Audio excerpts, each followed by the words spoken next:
O governo federal se prepara para iniciar uma reforma ministerial que ajude a melhorar a relação com o Congresso e atender aos interesses políticos dos principais aliados.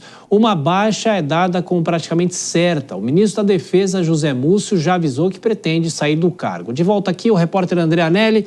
O André, apesar do aviso, o ministro vem recebendo muitos apelos para continuar na função. Múcio deve seguir no governo ou ser um dos primeiros que entra nessa reforma? Ele deve sair, viu, Tiago? O ministro José Múcio Monteiro voltou a manifestar a vontade dele de deixar a pasta da Defesa, que é algo que ele já tinha ensaiado desde o ano passado. Mas agora o ministro teria se mostrado mais decidido e, por isso, o próprio presidente Lula e auxiliares próximos começaram a se mobilizar na tentativa de que o ministro não deixe o cargo. Por outro lado, José Múcio Monteiro, ele que tem 76 anos, também tem sido pressionado pela família a dedicar mais tempo, principalmente à própria saúde. Apesar desse cabo de guerra entre família e trabalho, o Palácio do Planalto não pretende abrir mão de Múcio porque o considera um nome certo para o Ministério da Defesa, principalmente pelo bom trânsito e a capacidade de diálogo dele com as Forças Armadas. A gente relembra que no último final de semana, por exemplo, Múcio levou até o presidente Lula o comandante da Marinha, Marcos Sampaio Olsen, para esclarecer aquela polêmica do vídeo do ano passado em que a instituição criticava os cortes de gastos do governo federal de forma indireta, principalmente fazendo com que as Forças Armadas fossem supostamente vítimas desses cortes de gastos. Logo após o encontro, os ânimos foram apaziguados, o que reforça esse perfil pacificador de Múcio, do qual o governo não quer abrir mão.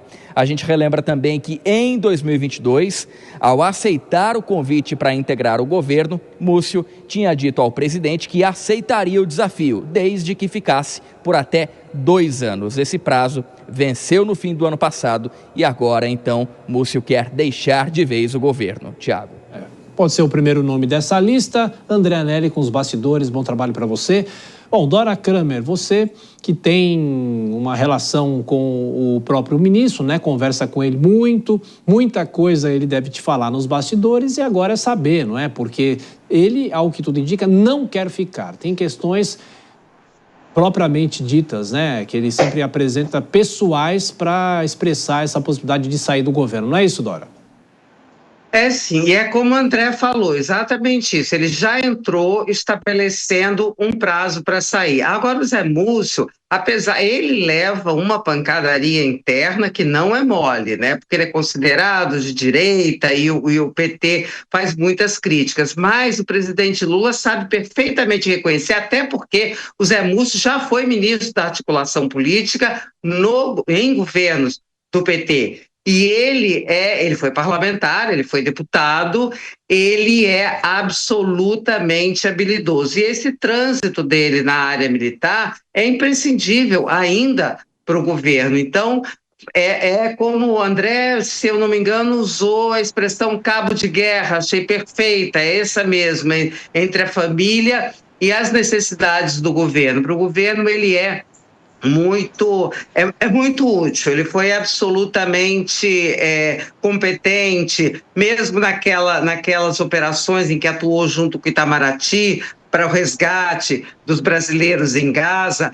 Agora, é uma questão, temos aí uma possibilidade de ele ser substituído, é o que se diz, pelo Geraldo Alckmin, pelo vice-presidente, ou talvez até pelo Ricardo Lewandowski, que também são pessoas de bom trato, mas habilidade política, como o Zé Múcio tem, não tem. Se ele for, realmente vai ser uma grande perda para o governo.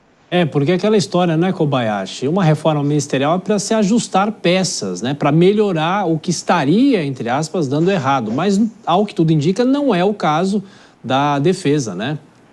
Não é o caso e não teria outro substituto à altura. Quem estaria no lugar José Múcio com essa interlocução, tanto com o governo, que é o governo do PT, quanto com os militares. A Dora bem lembrou. E se colocasse ali o Geraldo Alckmin, que é o vice-presidente, seria de alguma maneira para encostar, para diminuir a importância do vice-presidente da República, porque é uma missão inglória, é uma missão muito difícil de lidar com os militares neste momento que estamos com tantas investigações, com processos que vão provavelmente se iniciar nesse ano de 2025. O Geraldo Alckmin, que é vice-presidente da República, é o número 2 da República no Poder Executivo, estaria com essa missão muito difícil, ou seja, não é um ministério que dá voto, não é um ministério que dá popularidade, não é um ministério que dá boas notícias, né? Como pode ser, por exemplo, no ministério que ele está, da indústria, do comércio, enfim, vez ou outra ele está se relacionando com pessoas relevantes, importantes, e não estaria mais se fosse para o lugar do José Múcio. Então, eu acredito que ele vá permanecer. Isso seria muito bom, não só para ele, mas principalmente para o Geraldo Alckmin.